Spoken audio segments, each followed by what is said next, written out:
Alright, this is my project for the high altitude balloon and Pocket Lab challenge. So here's just the shoebox that I used for my mock pod, and then the assembly of it was really fairly simple. You can see over here on the one side is where I have the light bulb that I log rolled up in this bubble wrap, and then I cinched the zip tie there around the middle, and then secured it, to the outside of my shoebox pod. And then along the adjacent wall is where I made kind of like a little T-strap using zip ties, and attached the Pocket Lab Voyager to the side of the box. So that was really it for that setup of it.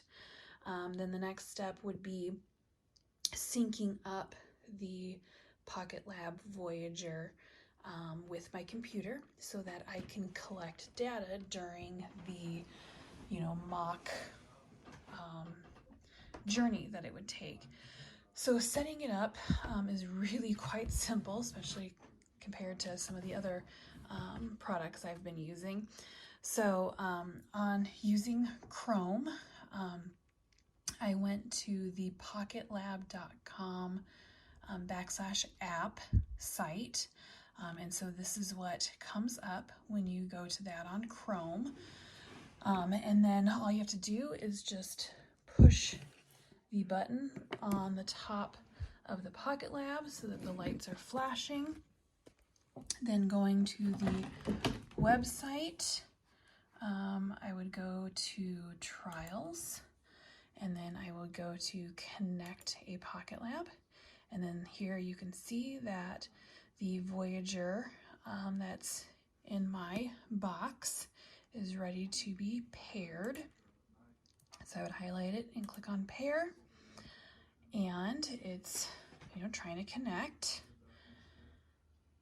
And so we should be connected. There we go. So it's collecting data.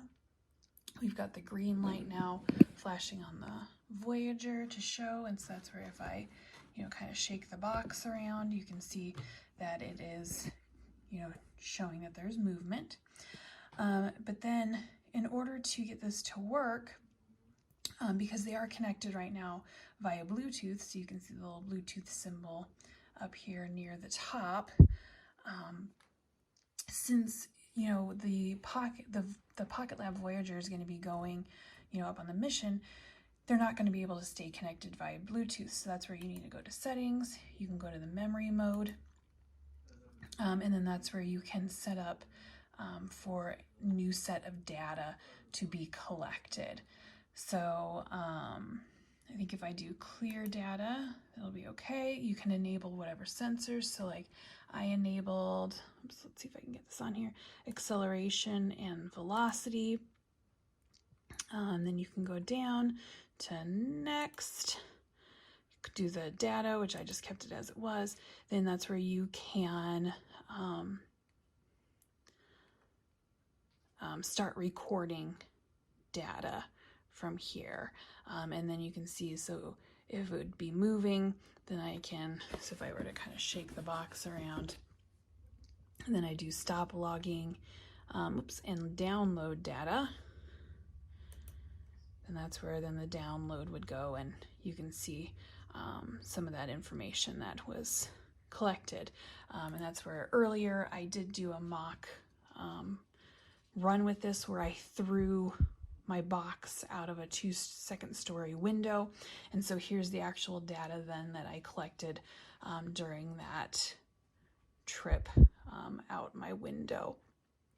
And so in addition to the velocity and acceleration, it also picked up some of the information, but that's where then you can analyze these different data points and be able to determine, you can calculate like the force of impact when it hits the ground, because you can see then where it laid on the ground for a couple of seconds before I picked it up.